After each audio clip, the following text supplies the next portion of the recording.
Assalamualaikum warahmatullahi wabarakatuh. Waalaikumsalam warahmatullahi wabarakatuh. Selamat siang anak-anak. Selamat siang, Pak. Bagaimana kabar kalian semuanya? Alhamdulillah luar biasa. Yes. Duduk, siap, gerak. Udah dimulai.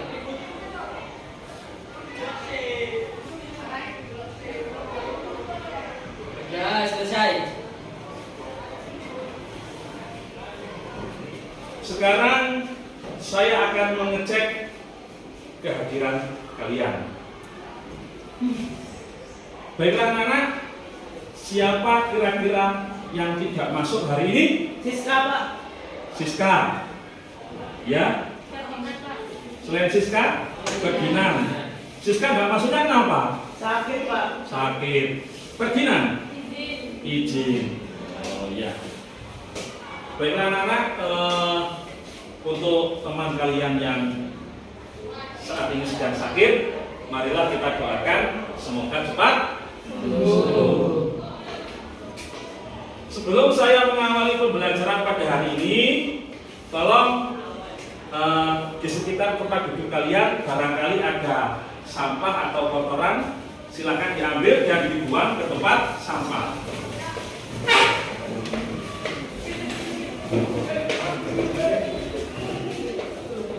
Baiklah anak-anak,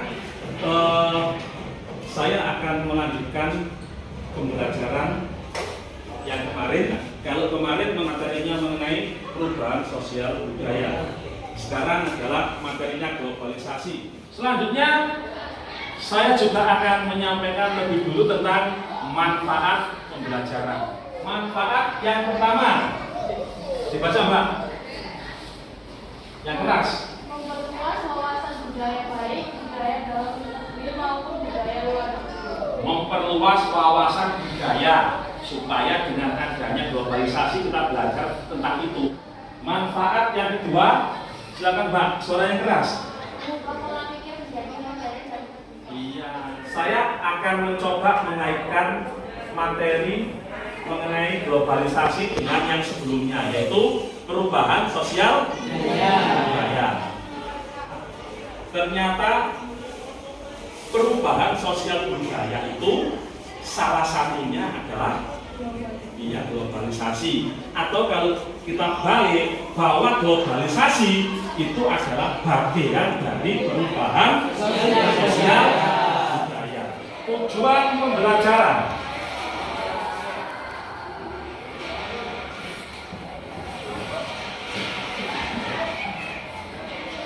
Tujuan yang pertama, coba Salahuddin dibaca dengan keras. Melalui media manfaat dan PPT, peserta didik dapat memahami hakikat globalisasi dengan tepat. Coba tujuannya kedua, Mas, ayo dibaca aja. Melalui model problem based learning, peserta didik dapat menguraikan hubungan antara globalisasi dengan perubahan sosial budaya melalui diskusi kelompok dan menggali informasi dengan kritis. Tujuan yang ketiga, sebelahnya. Melalui video pembelajaran, peserta didik dapat menyajikan hasil analisis tentang tantangan Pancasila di era globalisasi melalui kegiatan diskusi kelompok dan menggali informasi dengan benar. Saya lanjutkan mengenai garis-garis besar materi globalisasi. Tadi ini belum saya ubah.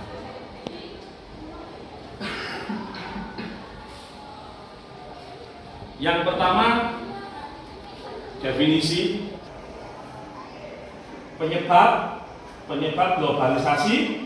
Yang ketiga adalah proses terjadinya. Yang keempat, contoh globalisasi. Yang kelima, ciri-cirinya. Konsep globalisasi, tantangan dan peran Pancasila di era globalisasi. Anthony Giddens. Yang kedua, Selo Sumardian. Yang ketiga, Immanuel Ritter. Yang berikutnya, penyebabnya. ada perkembangan teknologi informasi dan komunikasi. Yang kedua, adanya kerjasama ekonomi internasional. Yang selanjutnya adalah proses globalisasi. Menurut Eli M. Setiadi dalam bukunya Pengantar Sosiologi, terjadinya globalisasi dimulai dengan hubungan perdagangan antar negara. Contoh globalisasi, ada globalisasi dalam bidang ekonomi, bidang sosial budaya, bidang pendidikan. Yang pertama, Mas yang pakai kacamata, apa itu? Batas antar negara semakin menipis. Batas antar negara semakin Menipis. Coba ketua kelasnya, yang ini apa ini? Kegiatan perdagangan semakin luas. Ya, kegiatan perdagangan semakin Luas. tidak hanya terbatas pada satu Negara.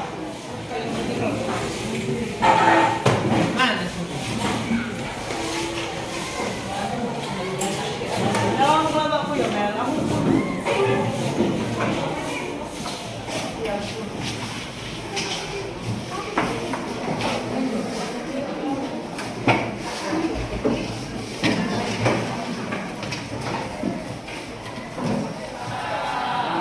Sebelum saya tayangkan video yang nantinya akan menjadi bahan diskusi, saya bagikan dulu LKPD-nya. Ini kelompok 1, ini kelompok 2, kelompok 3. Ini LKPD untuk kelompok 4.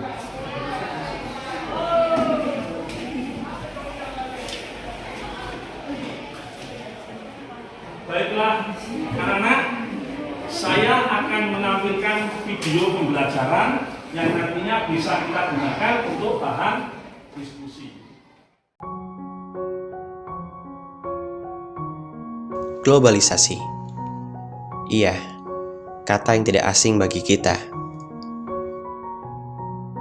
Globalisasi membuat dunia terasa tidak berjarak. Pertukaran informasi terjadi sangat cepat. Pasti dulu kamu tidak menyangka kalau berbincang dengan teman mancanegara rasanya seperti berada di ruang yang sama. Belanja barang impor seperti jajan di warung depan rumah. Rasanya dunia bergerak sangat cepat dan semua itu ada di tangan kita. Namun, di balik layar dunia yang hingar-bingar ini, apa yang sebenarnya terjadi? Dan apa dampaknya bagi kita dan bangsa kita? Kemunculan globalisasi sudah ada sejak manusia mengenal perdagangan internasional sekitar tahun 1000 hingga 1500 sebelum Masehi. Itu artinya globalisasi sudah ada jauh sebelum Indonesia menjadi jajahan bangsa Eropa.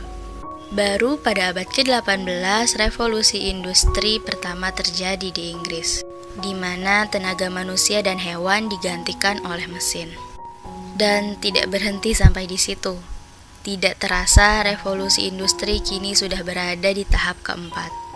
Kita tahu, tidak semua berdampak baik. Baiklah anak-anak, itu tadi tayangan video pembelajaran tentang tantangan Pancasila di era globalisasi. Kalian sudah mengamati tadi? Ya. Apa pesannya bukan untuk kita semua? Jangan sekali-kali meninggalkan Jangan sekali-kali meninggalkan sejarah. sejarah. Ya. Sekarang setelah kalian mengamati video dan memberikan tanggapan terhadap video yang sudah saya putarkan, silahkan kalian berdiskusi bersama kelompoknya masing-masing untuk memecahkan masalah yang ada di LKPD. Waktunya 20 menit dari sekarang. Baiklah anak-anak, sambil kalian mengerjakan atau mendiskusikan masalah yang ada di LKPD, di sini akan saya bantu untuk memahami permasalahan yang ada di LKPD. Di dalam gambar ini itu mengisyaratkan bahwa nilai Pancasila itu sudah mulai luntur, tergerus oleh zaman.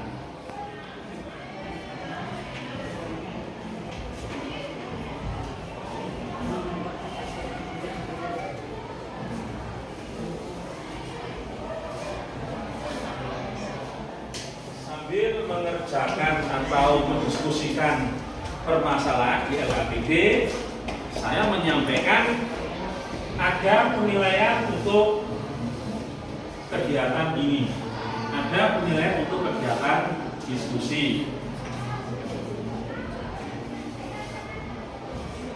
ada beberapa aspek yang saya nilai. Aspek yang pertama, saya akan melihat bagaimana kalian itu di dalam mencari informasi, mencari jawaban. Yang kedua, bagaimana kalian itu bekerja sama di dalam kelompok.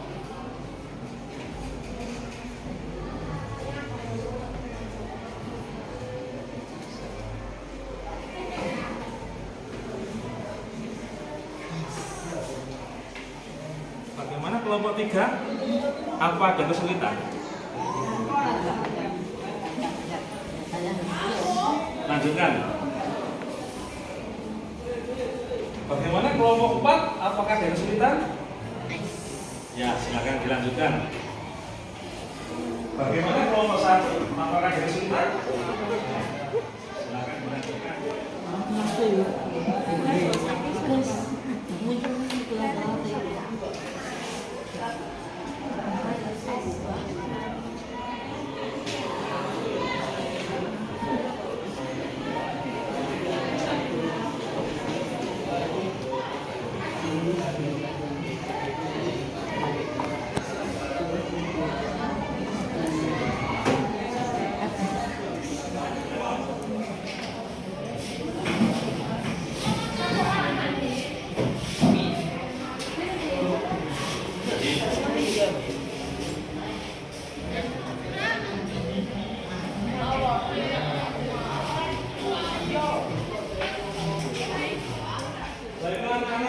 Waktu untuk mengerjakan LKPD sudah selesai.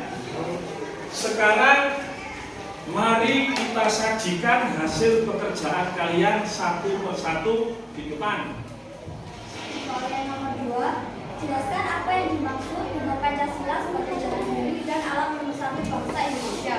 Yang dimaksud dari Pancasila sebagai jati diri bangsa yaitu sebagai kepribadian bangsa. Pancasila juga sejatinya adalah cermin jati diri bangsa Indonesia. Kemudian, yang dimaksud dengan Pancasila sebagai alat pemersatu bangsa Indonesia merupakan alat untuk menjaga keutuhan NKRI, juga menjadi elemen yang digunakan untuk menjaga keutuhan dan semangat persatuan negara.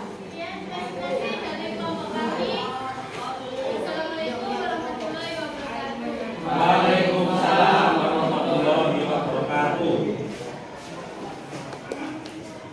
Jawabannya sudah cukup rinci dan baik.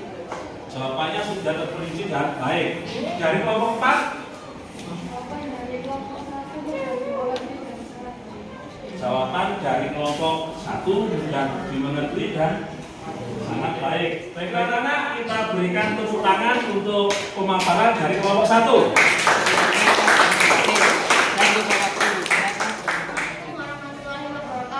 Waalaikumsalam warahmatullahi wabarakatuh. Kami dari kelompok 2 akan mempresentasikan hasil jawaban diskusi dari kelompok kami. Nomor 3, jelaskan bagaimana upaya yang harus dilakukan agar budaya gotong royong tetap lestari dan tidak tergerus zaman. 1. Memberikan bimbingan kepada para generasi muda tentang pentingnya gotong royong. 2. Sekolah melakukan pembiasaan kepada siswa untuk melakukan gotong royong, misalnya gotong royong membersihkan lingkungan sekolah. Saya memberikan pertanyaan. Ya, boleh. Apakah hanya sekolah yang bisa mengajarkan budaya gotong royong kepada anak-anak? Dan apakah pihak lain tidak bisa melakukan itu? Tadi saya sebutkan bahwa peran pemerintah juga diperlukan untuk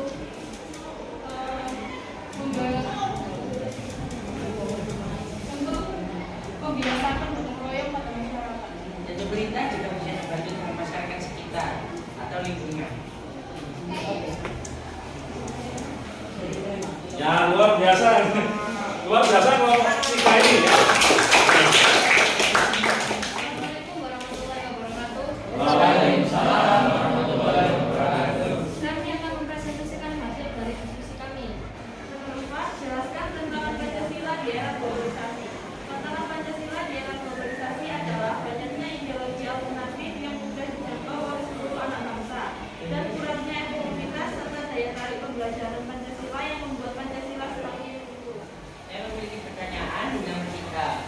Bisa diberi contoh apa yang bisa untuk pemerintah zaman sekarang agar bisa melakukan budaya gotong royong. Bisa diberikan contohnya? Contohnya itu dia melakukan kegiatan yang jika dilakukan sendiri itu bisa susah. Nah, tapi jika dilakukan bersama itu bisa menjadi mudah. Seperti gotong royong membersihkan selokan itu jika dilakukan sendirian maka akan salah lama dan susah. Tapi jika dilakukan bersama-sama dengan kegiatan gotong royong maka kegiatan itu akan menjadi lebih cepat dan mudah. Bagaimana? Ya, bisa diterima. Baik, terima kasih. Baik. Baiklah anak-anak, kita kasih aplaus untuk penampilan dari kelompok 3 yang luar biasa ini. Begitu juga dari pertanyaan dari kelompok 2 yang juga sangat luar biasa. Oke, kita kasih tepuk. Dari kelompok 2, coba silakan bikin kesimpulan dari apa yang kita sampaikan, materi yang disampaikan hari ini. Silakan dari kelompok 2. Sebenarnya adalah normalisasi tidak sepenuhnya buruk, namun ada baik manfaat dan dampak positifnya. Oleh karena itu, Pancasila diperlukan untuk menjadi filter agar nilai budaya Indonesia tidak tergerus oleh berbagai zaman. Wah, luar biasa ini.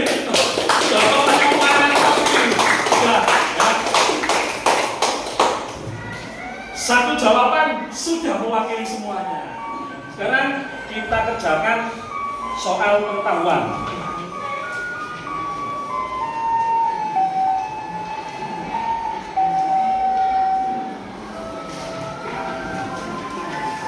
Waktunya 5 menit.